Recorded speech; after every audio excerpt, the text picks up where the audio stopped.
In this video, I'm going to teach you how to subtract polynomials. Now, if you've not watched my adding polynomials video, do that one first because we're going to use some of those concepts in this video. Subtracting polynomials is the same thing as subtracting like terms. To subtract like terms, subtract the coefficients. In this case, 5 and negative 11. So what is 5 minus negative 11? Well, don't forget, we usually do keep, change, change, and all of a sudden I have a 5 plus a positive 11. Well, that's 16. So 5x squared minus negative 11x squared is 16x squared. All right, here we go, a bigger one. So I'm going to start with this. I'm going to, again, put it in standard form. So I'm going to look for the highest degree term, and that's this one. And he actually doesn't have anybody he's subtracting. So that's just going to be a negative x to the power of 3. Then I'm going to go to the next one, which is the 8x and the 4x. And remember, I am subtracting. So what is 8 minus 4? 4. So I have plus 4x squared. And then my next degree term is over here. But I want you to think about this. My answer is not going to be 5x. What's my x term over in the first one? Well, if I don't have one, it is just 0x. And what I'm doing here is I'm doing a 0x minus, remember, because we're subtracting, a minus 5x. Well, what's 0 minus 5? Negative 5x. Woo! And then negative 3 minus negative 7, keep, change, change. That's going to be a positive 4. You know, instead of doing keep, change, change with each individual one, sometimes I like to do it all at once.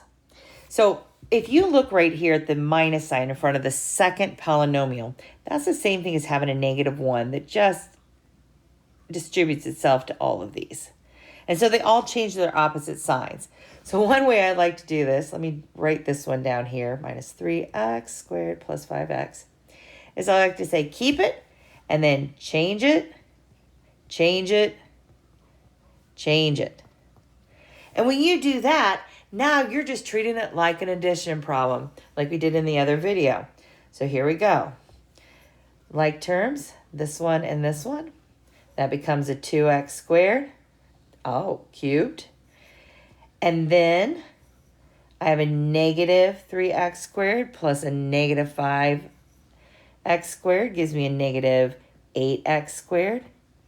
And then 5x, it's all by itself. And the 12 is all by itself. There you go. What do you think? Do you like doing the keep, change, change, change, and then treating it as an addition problem? Or did you like how we did it the last time?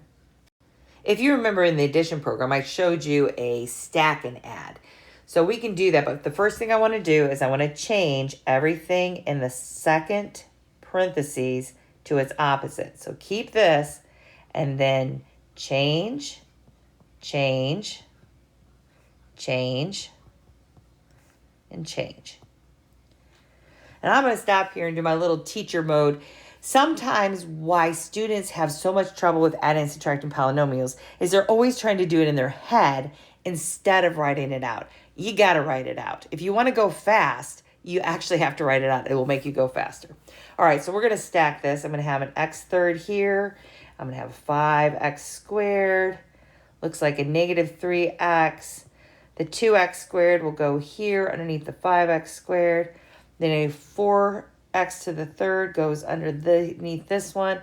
And then the plus 5 is over here to the end. All right, bam.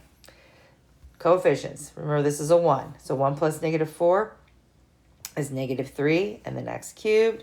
Then I have a 7x squared minus 3x plus 5. There you go.